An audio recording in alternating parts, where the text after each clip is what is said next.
Assalamualaikum warahmatullahi wabarakatuh. Perkenalkan, nama saya Nur Afifah, calon guru penggerak angkatan 9 dari SMA Negeri 3 Balaisang.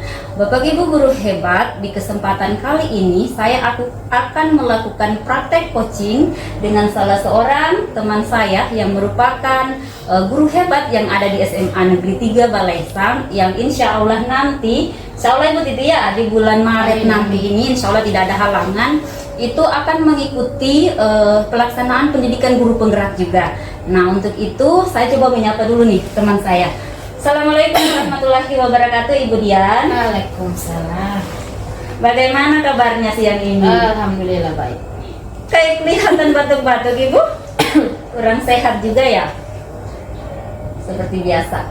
Oke, Ibu Dian, di kesempatan hari ini sebagaimana perbincangan kita di beberapa hari yang lalu ya, bahwa pada kesempatan hari ini kita khususkan untuk melakukan percakapan praobservasi, yang dimana percakapan praobservasi ini kita lakukan sebelum melakukan observasi di kelas, dengan tujuan untuk mengetahui apa saja nantinya yang akan Ibu lakukan di kelas, sebagaimana penilaian saya nanti terhadap Ibu di ruang kelas.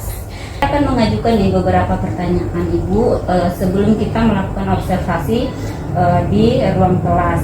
Nah, pertanyaan saya yang pertama di sini Ibu, kalau boleh tahu ini tujuan pembelajaran yang akan Ibu capai nanti ini apa, kalau boleh tahu? Jadi berdasarkan rancangan pembelajaran yang saya susun, tujuan pembelajaran yang akan dicapai itu ada 3. Yang pertama, peserta didik dapat menjelaskan alat-alat lab dan fungsinya. Kemudian yang kedua, peserta didik dapat menyebutkan lambang dari suatu unsur. Kemudian yang ketiga, peserta didik dapat melakukan atau memperagakan alat-alat laboratorium pada saat melakukan praktikum. Oke, Ibu Titi, ini kalau saya melihat dan mendengar tadi, ini saya sudah coba untuk mencatat bahwa ada kurang lebih 3 ya Bu, Ya. tujuan pembelajaran yang akan Ibu sampaikan dan akan diterapkan di anak-anak nanti. Nah, terkait dengan 3 tujuan pembelajaran itu Ibu, kalau boleh tahu nih, area khusus nih, area pengembangan yang ingin Ibu capai yang dalam pelaksanaan observasi nanti, itu bagian mana saja nih Ibu? Boleh mungkin diceritakan? Jadi untuk area pengembangannya itu ada 2, satu di area pengetahuan, yang kedua di area keterampilan. Kalau untuk di area pengetahuan yang ingin dilihat itu, siswa dapat memahami atau menjelaskan alat-alat lab dan fungsinya. Kemudian untuk area keterampilan itu peserta didik akan kita lihat apakah dia dapat melaksanakan praktikum sesuai dengan aturan yang ada di laboratorium. Oke Ibu, untuk area pengembangannya saya kira cukup jelas ya Ibu, ada 2, ada yang pengetahuannya, kemudian ada yang keterampilan. Nah, kemudian Ibu, kalau untuk area pengembangan yang ingin dicapai kan tadi sudah sangat jelas ya, pengetahuannya juga sudah sangat jelas. Selanjutnya nih, yang ingin, kalau untuk rancangan pembelajaran yang Ibu ingin terapkan nanti di kelas itu seperti apa? Kiranya modelnya apa, metodenya seperti apa yang ingin akan diterapkan di kelas? Boleh mungkin Ya, jadi untuk model pembelajaran yang akan diterapkan di kelas itu pembelajaran dengan berdiferensiasi. Nah, jadi di mana siswa nanti akan dibagi menjadi 3 kelompok. Jadi setiap kelompok itu kita bagi sesuai dengan minat dan gaya belajarnya. Untuk metodenya kita pakai discovery learning, itu diskusi, kemudian tanya jawab dan berkelompok. Oke, presentasi kelompok Iya. tak lupa ya Ibu. Baik, Ibu, untuk rencana pembelajaran yang akan Ibu terapkan di kelas ini tidak lain senantiasa merujuk pada strategi pembelajaran berdiferensiasi ya. Apakah ini diintegrasikan dengan PSE Ibu atau masih fokus pada diferensiasi saja dulu? Untuk pembelajarannya itu masih fokus pada berdiferensiasi. Oh. Jadi untuk penerapan SE-nya itu belum. Oh belum ya, mungkin sudah ada Ibu, cuman kadang kita belum menyadari dengan benar ya bahwa itu sebenarnya sudah bagian dari PSE. Baik, kemudian bagaimana dengan media pembelajaran yang akan Ibu gunakan di kelas nanti? Ya, jadi untuk media pembelajaran yang digunakan itu yang pertama ada PKPD, kemudian yang kedua ada PPT, kemudian yang ketiga kita pakai media yang bisa dapat di lingkungan atau dibeli, itu karton. Kemudian peserta didik juga ada nanti yang membawa HP. Kemudian disertai dengan sarana penunjang dari sekolah, itu infokus dan laptop. Wah, sebuah perencanaan yang luar biasa nih Bu. Nah, terkait dengan persiapan yang telah tersusun ini, tentunya kalau saya melihat dari persiapan yang Ibu sampaikan tadi, kayaknya ini sebuah perencanaan yang benar-benar sudah sangat matang nih, tinggal menunggu eksekusinya nih kalau saya melihat. Nah, terkait dengan pelaksanaannya nih Bu, kalau saya boleh tahu kapan ini? Untuk pelaksanaannya insya Allah Bu, kalau masih dalam keadaan sehat, tidak sakit, di hari Senin. Oh, hari Itu Senin di kelas 10B. Hari Senin kelas 10B. Ya, di jam ke-34. Jam ke-34. Oke, untuk jadwalnya ya. Baik Ibu Dian, saya akan melakukan ya supervisi di kelas pada hari Senin nanti, tepatnya berarti di hari Senin tanggal berapa ini? Dian, ini tanggal 24, Iya. tanggal 26 ya Ibu? Iya, tanggal 26 nanti, tepatnya di kelas 10B pada jam ke-3 dan ke-4. Iya. Oke, Ibu Dian, saya telah mendengarkan dan melihat terkait dengan perencanaan yang akan Ibu Dian lakukan nanti di kelas. Saya kira ini semua akan berjalan dengan baik Ibu, karena kenapa sudah benar-benar direncanakan dan RPP-nya saya kira sudah siap juga ini. Nah, Ibu Dian menginformasikan ya, saya di sini menyampaikan juga Bu, bahwa setelah nanti kita melaksanakan observasi di kelas, insya Allah kita akan melakukan percakapan kembali yang dikenal dengan percakapan pasca observasi. Tapi di sini saya mohon izin memang Bu, nanti bukan lagi hanya kita berdua, tapi ada salah seorang pengajar praktik saya yang akan mendampingi dan mendengar langsung percakapan kita pada pasca observasi nanti. Siap. Oke, Ibu Dian, saya kira untuk percakapan kita hari ini saya kira cukup. Mungkin ada yang ingin disampaikan Bu terkait di akhir pembicaraan kita ini. Alhamdulillah sudah melakukan pasca observasi ya. Sebelum saya masuk kelas, dari apa yang kita lakukan hari ini saya bisa mendapatkan satu poin penting, bahwa sebelum saya melakukan kegiatan mengajar di kelas, saya sudah dapat mempersiapkan hal-hal apa saja yang akan nanti saya lakukan di dalam kelas. Mungkin hanya itu yang bisa saya sampaikan. Alhamdulillah. Terima kasih banyak Ibu Dian atas waktu dan kesempatannya. Insya Allah kita akan bertemu di hari Senin nanti pada pelaksanaan observasi di ruang kelas. Atas waktu dan kesempatannya hari ini saya ucapkan terima kasih. Iya, sama-sama.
Sebelum kita memulai kegiatan pembelajaran hari ini, mana kedua kelas?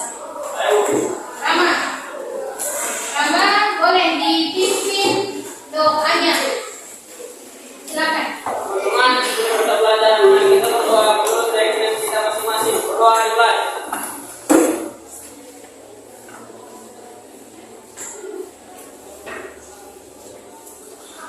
Berdoa selesai. Bagaimana? Masih semangat? Masih.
Nah, yang ketiga poin tujuan pembelajaran yang akan kita capai. Yang pertama itu menyebutkan alat dan fungsi. Yang kedua itu mengetahui lembaga kimia. Dan yang ketiga itu peserta didik mampu menjelaskan keselamatan kerja.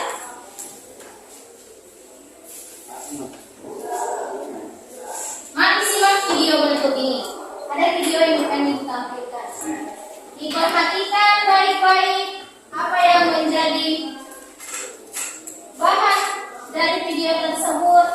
Mungkin ada yang ingin ditanyakan nanti setelah videonya selesai. Video akan meledak. Dilihat dulu dia. Nanti setelah itu baru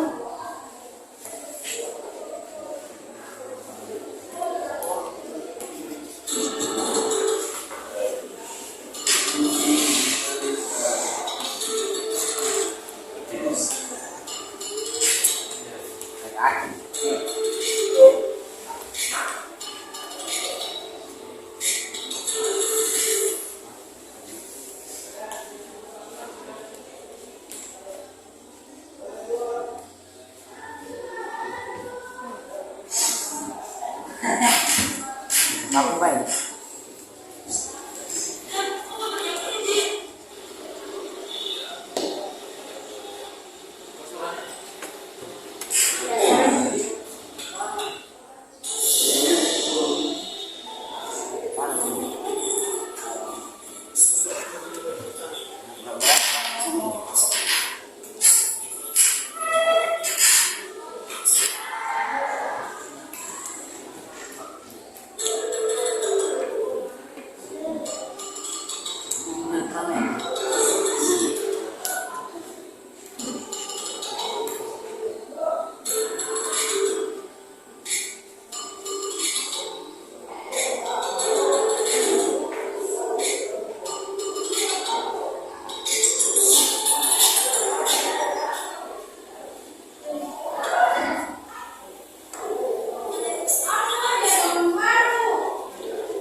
alat cairan apa yang bikin orang pingsan?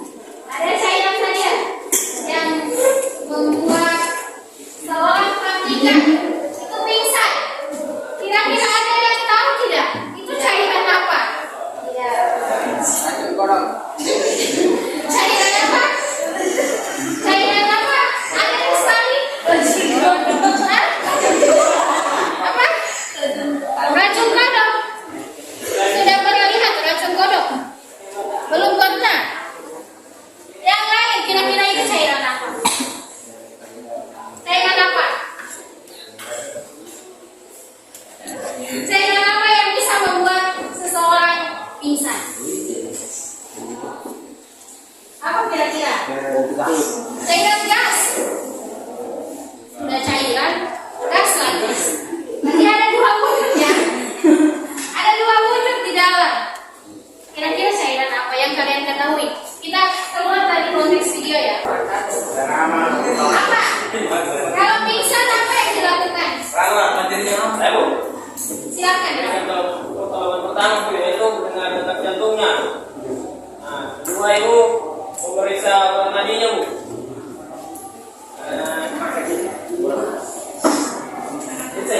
Hanya itu saja. Dengan detak jantung, periksa denyut nadi. Setelah itu apa? Kalau hanya itu kita lakukan, cek nafas. Ada yang bilang memberikan nafas buatan. Ada yang bilang istirahat. Pertama yang salah. Jadi kalau ada yang pingsan seperti itu, langkah pertama yang kita lakukan sudah benar dari apa yang disampaikan oleh Rahma. Perlu memeriksa detak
untuk menjawab ini silahkan boleh. Di kelompok sana mungkin dia lebih cenderung membaca atau suka cari informasi lewat buku cetak, boleh.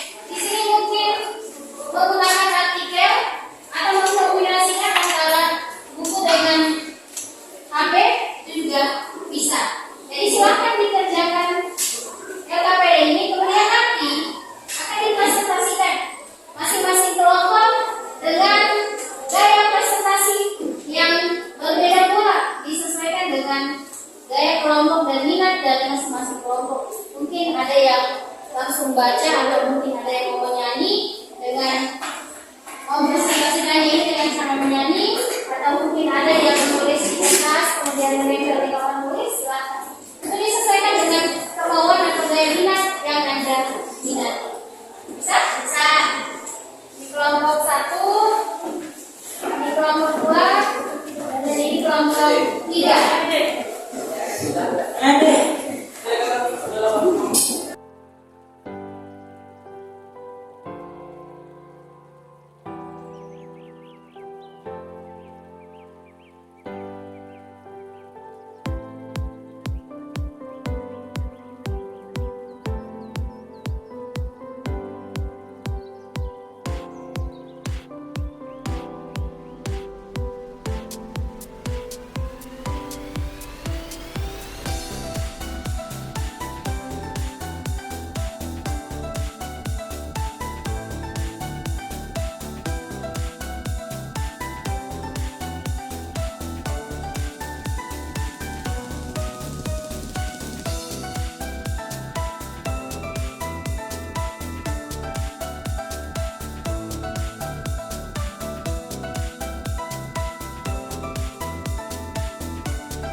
sebelum dan sesudah tindakan.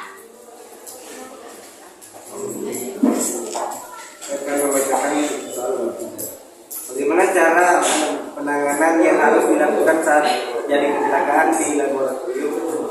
Bila terjadi kebakaran, 1. Mematikan sumber arus listrik. 2. Menutup kain basah pada bahan yang terbakar. 3. Memadamkan api. 4. Memanggil mobil unit pertolongan pertama. Bila terkena bahan kimia di kulit, segeralah membasahi kulit yang terkena cairan dengan air, serta sangat tidak diperbolehkan membawa makanan dan bahan-bahan yang berhubungan dengan pernapasan dan menjaga kebersihan tubuh. Sekian dulu. Itulah hasil dari kerjasama dari kelompok 2. Sekian dari kami. Saya akhiri. Assalamualaikum warahmatullahi wabarakatuh. Waalaikumsalam warahmatullahi wabarakatuh.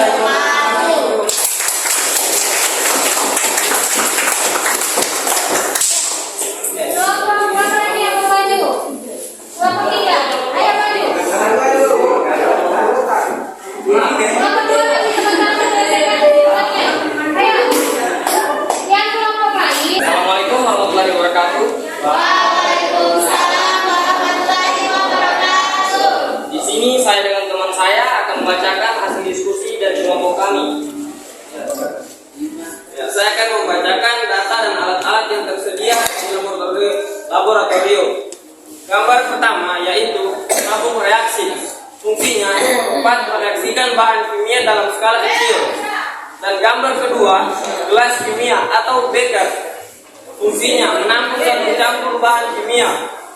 Gambar ketiga yaitu Erlenmeyer. Fungsinya menampung dan mencampur bahan larutan atau cairan biasa digunakan dalam proses filtrasi. Berikutnya akan saya bacakan soal nomor 2. Hal apa saja yang harus diperhatikan saat akan bekerja di laboratorium? Jawabannya 1. Menggunakan alat pengaman diri, jas, lab, masker, sarung tangan. Yang kedua, tertib selama berada di laboratorium, mencuci tangan dengan sabun dan air bersih, tidak makan dan minum di laboratorium, tidak menggaruk kulit yang terkena bahan kimia, membaca petunjuk praktikum dengan benar. Jika terjadi kecelakaan, jangan panik dan ikuti di prosedur. Nomor 3, bagaimana cara penanganan yang harus dilakukan saat terjadi kecelakaan di laboratorium? Bila terjadi kebakaran, mematikan segala sumber arus listrik agar kebakaran tidak menyebar. Bila terkena bahan kimia di kulit, segera basuh kulit pada air yang mengalir setidaknya selama 20 menit. Bila terkena bahan kimia di mata, membilas mata terus-menerus dengan air bersih yang banyak selama kurang lebih 30 menit hingga netral. Berdasarkan hasil diskusi yang kami dapat menarik kesimpulan, keselamatan dan keamanan kerja di laboratorium sangat penting dan perlu diperhatikan karena sangat terkait dengan kinerja siswa yang melakukan praktikum. Tersedianya fasilitas keselamatan dan keamanan kerja, maka akan semakin sedikit kemungkinan terjadinya kecelakaan kerja. Sekian yang dapat kami paparkan dari kesimpulan dari hasil diskusi yang telah kami lakukan. Saya akhiri. Wassalamualaikum warahmatullahi wabarakatuh. Waalaikumsalam.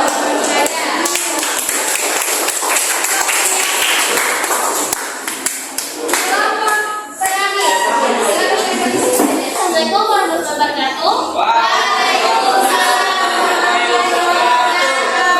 Kami akan mempresentasikan hasil diskusi yang telah dilakukan kelompok kami, yaitu mengenai tentang keamanan atau keselamatan yang terjadi di laboratorium.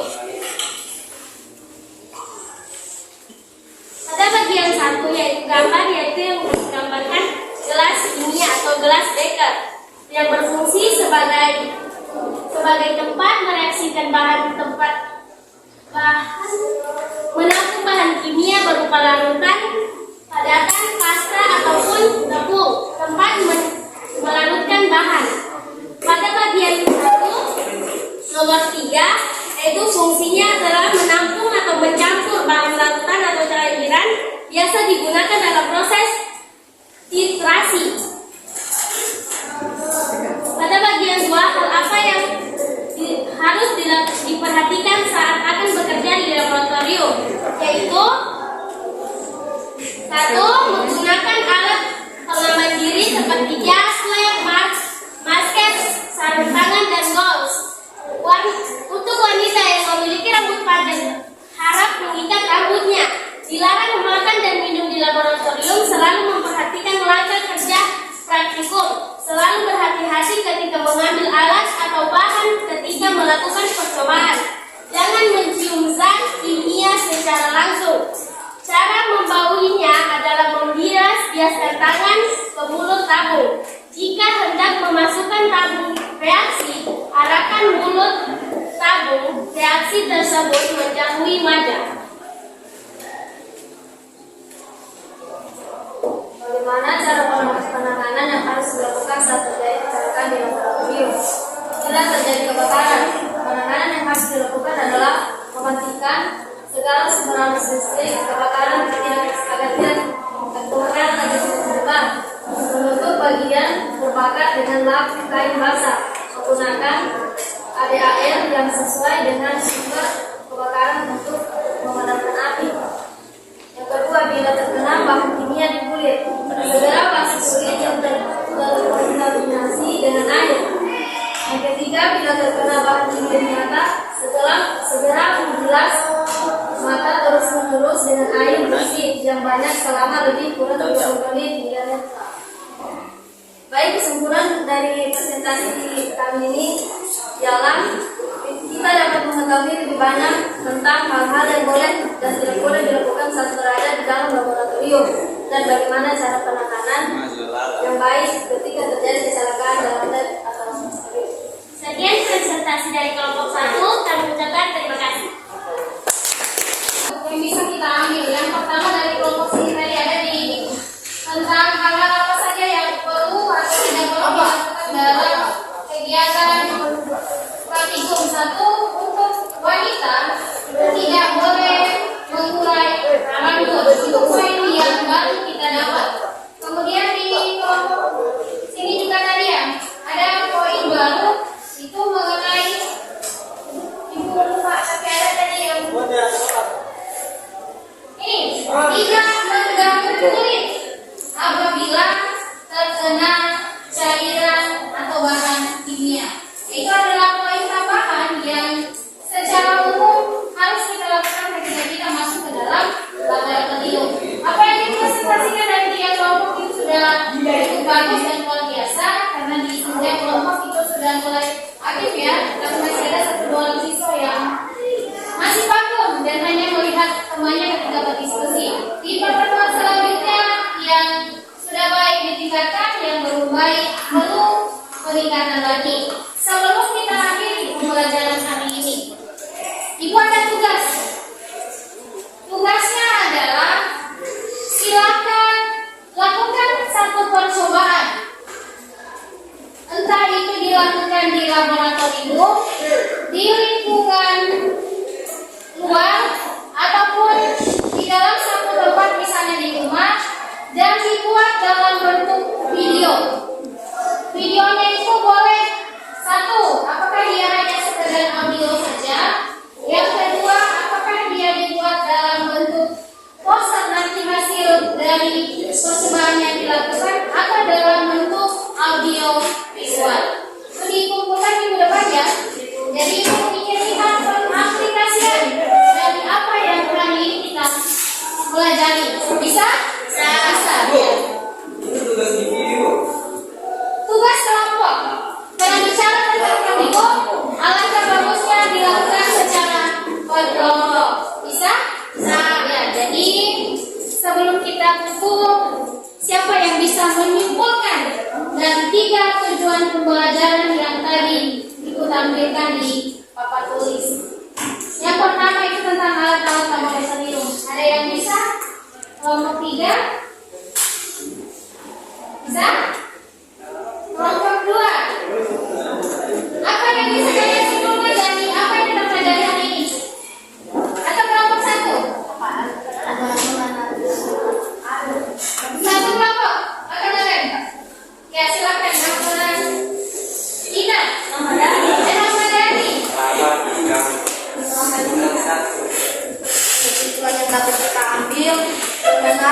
alat laboratorium dan alat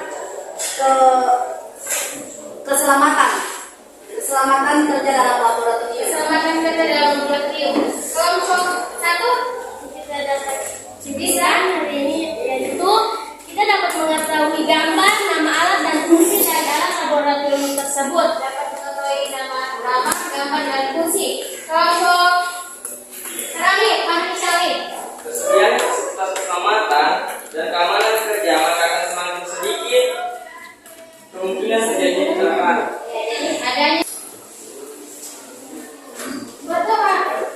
Teman, untuk mengakhiri aktivitas kita pada pagi hari ini, mari kita berdoa menurut keyakinan kita masing-masing. Berdoa dimulai.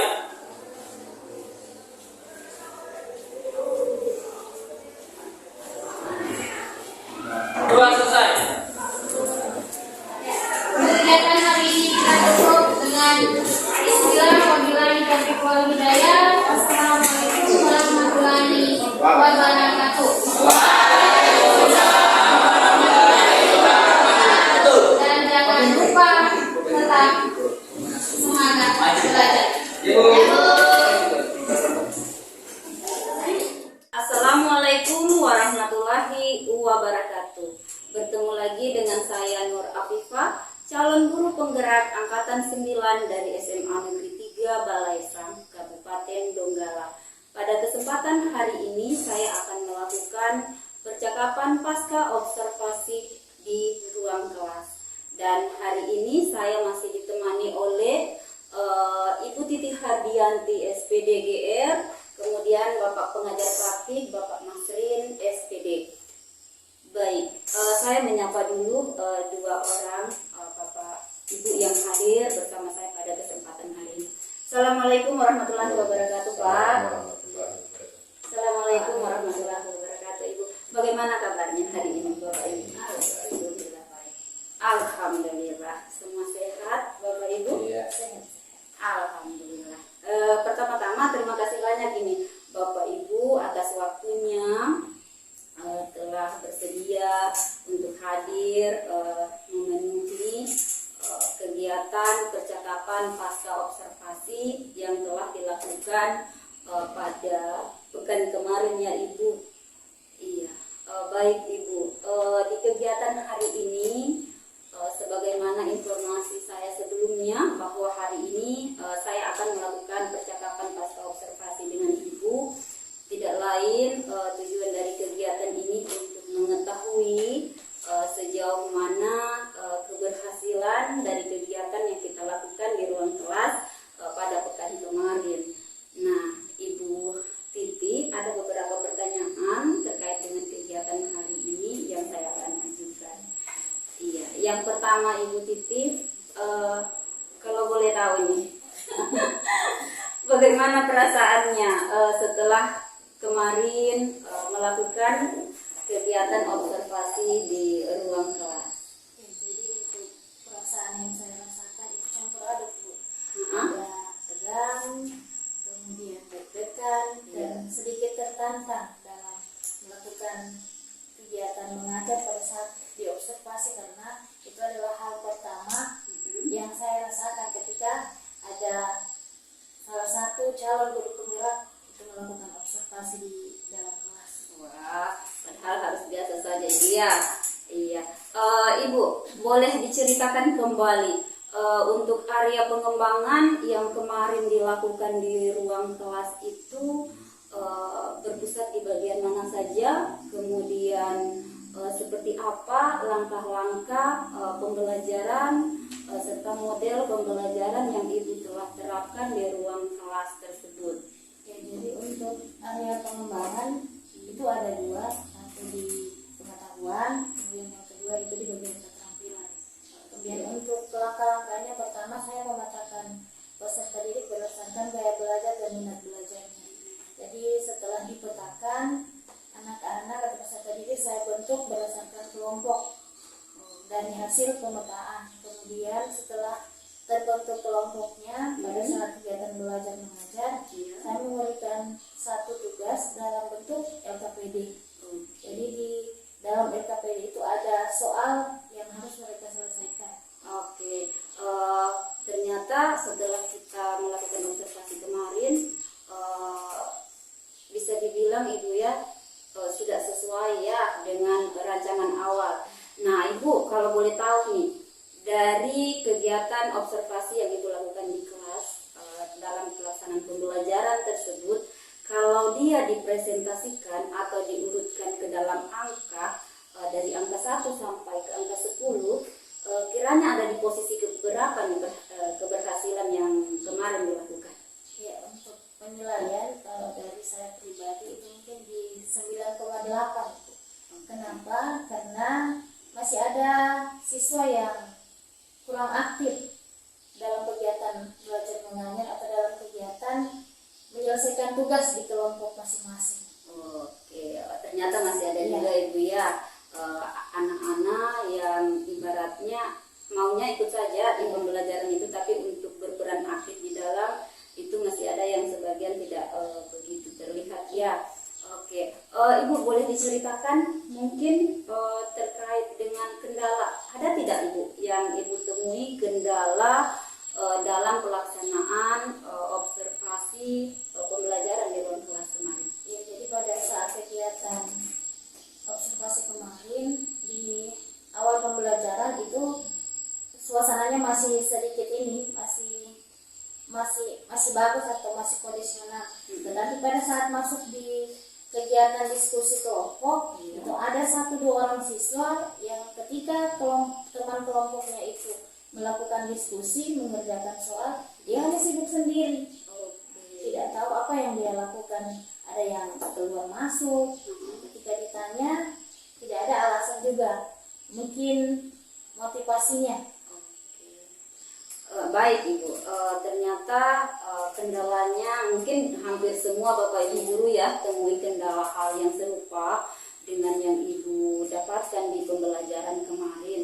Nah, dari kendala seperti itu Ibu, kiranya solusi yang bisa Ibu lakukan ini apa Ibu ke depannya? Ya, jadi untuk ke depan dalam waktu dekat insya Allah saya akan melakukan kembali pemetaan.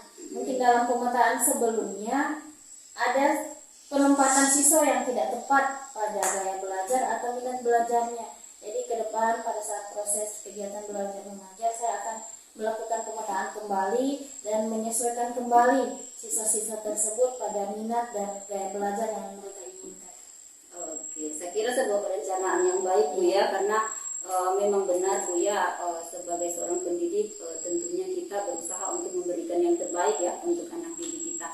Nah, Ibu Dian terkait dengan perencanaan tersebut, nah kiranya kapan nih Bu yang rencana ini akan diaplikasikan ini? Ya, insya Allah di awal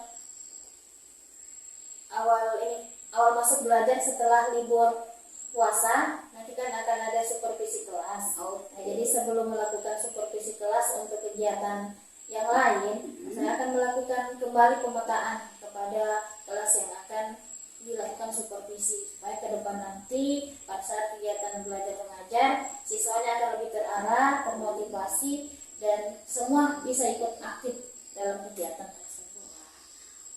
Suatu perencanaan yang baik Ibu ya. Ditunggu Ibu kabar baiknya ya, dan cerita-cerita selanjutnya terkait dengan pelaksanaan nanti action kegiatan ini, apakah berhasil ataukah masih menemui kendala Ibu ya? Iya, saya kira nanti kita akan banyak bercerita setelah Ibu melakukan kegiatan pembelajaran berikutnya dengan melakukan atau menerapkan perubahan kembali. Oke Ibu, saya kira untuk percakapan kita pada pagi hari ini cukup. Untuk waktu dan kesempatannya saya ucapkan terima kasih banyak. Sama-sama Ibu. Demikianlah percakapan pasca observasi kelas pada kesempatan hari ini. Kepada Ibu Titi Hardianti dan Bapak pengajar praktik, saya mengucapkan terima kasih banyak. Billahi taufiq wal hidayat. Assalamualaikum warahmatullahi wabarakatuh.